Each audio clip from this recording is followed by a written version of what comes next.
저는 평가원을 엄청 좋아합니다. 제가 몇 번이나 말했지만 평가원이 우리나라에 있다는 것은 여러분 정말 우리 학생들 입장에서 행복한 일입니다. 세계 최고의 문제 집단입니다.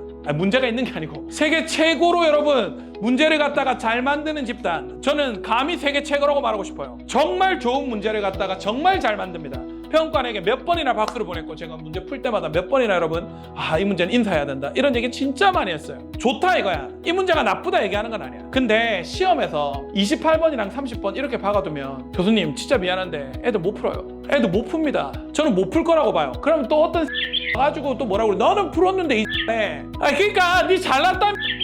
내가 말하는 건 28번이랑 30번을 풀 수 있는 애들이 전국에 1% 되겠냐고요. 데이터 나와봐야 알겠지만 저는 정답률이 이 두 문제에 대한 정답률이 몇 프로 나올지 모르겠지만 1% 미만 될 수도 있다고 봐요. 둘 중에 하나는 뭐 객관식이니까 좀 정답률이 높겠지. 근데 30번 같은 경우는 계산량이 너무 많아서 알고도 틀릴 수 있는 문제고요. 시간 안에 못 풀 수도 있는 문제라고 저는 생각해요. 물론 앞에 있는 수원수도가 좀 쉬웠기 때문에 뒤에 이제 시간 쏟아라. 그것도 좀 그런 게 킬러 안 되겠다며. 아니 그분이 바뀌었다고 이래도 돼요? 이건 좀 그래요. 이러면 또 혼란이 오잖아. 애들이 킬러 안 나온다고 해가지고 킬러 연습 안 했는데 킬러를 2명이나 고용하면 어떡합니까? 한 명은 총으로 한 명 칼로. 이게 지금 어떻게 해야 돼 우리 어떻게 할까요? 이렇게 좀 하지 않으면 안 되나? 좀 고민돼요 저. 문제가 나쁘다는 게 아니고 시험을 이렇게 내시면 우리 아이들이 미적을 갖다 그냥 포기합니다. 그걸 바라시는 건 아니잖아요. 애들이 어떤 전략을 쓰시는 줄 아세요? 저도 학원에 있지만 애들한테 어떻게 말할 수밖에 없냐면 야 2점짜리 3점짜리 다 맞추고 4점짜리 한 개만 맞추자 이렇게밖에 말은 못해요. 그러면 교수님이 원하시는 공부의 깊이를 가질 수가 없습니다. 우리가 줄 세우려고 하는 거 아니잖아요. 시험 치는 거.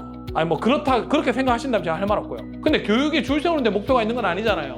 아이들이 공부하면 마땅히 맞출 수 있겠다. 내가 진짜 노력하면 이건 할 수 있겠다. 이런 생각이 좀 들어야 되는데 이건 해도 안 되겠다. 이렇게 하면 우리 애들한테 좀 잔인하잖아요. 어릴 때부터. 이거 하면 되겠네. 이런 생각이 좀 들었으면 좋겠거든 시험지가. 그래서 저는 이번에 수원수도 시험지는 제가 박수를 보냅니다. 진짜로.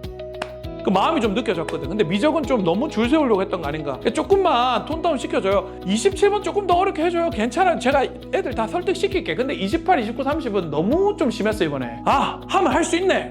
문제 풀면 내가 이걸 왜 생각 못했을까. 이건 인정 이래야 되는데 우리 애들이요 못하겠대요. 재수생들이 힘들대요. 27번 조금 더 어렵게 해줘요. 27번 저거보다 좀 더 어려워도 우리 다 괜찮아요. 안 괜찮나?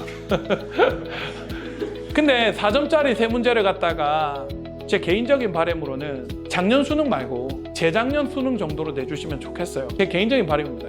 재작년 수능 정도의 난이도를 내면 우리 아이들이 희망 가지고 문제 풀 것 같아요. 근데 오늘 이번에 나왔던 6월달 뒤에 세 문제는 좀 어려웠어요.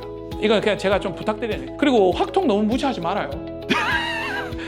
확통 조금 더 어렵게 내도 돼요. 우리 확통 애들도 자존심. 우리 통통이들 그것보다 조금 더 어렵게 해도 잘 풀 수 있어요. 미적은 이것보다 좀 더 낮게 해서 우리 아이들이 공부하면 맞출 수 있다는 희망을 좀 가지는 그런 모의고사가 되면 좋겠습니다. 저 평가원 너무 좋아합니다. 여러분 아시죠? 제 평가원 러버인 거. 근데 이번 미적은 좀 오버했다 이렇게 좀 생각이 드니까 한번 고민해 보시면 좋겠다. 이 정도까지만 이야기할게요. 여러분 됐지? 오케이, 오늘은 여기까지.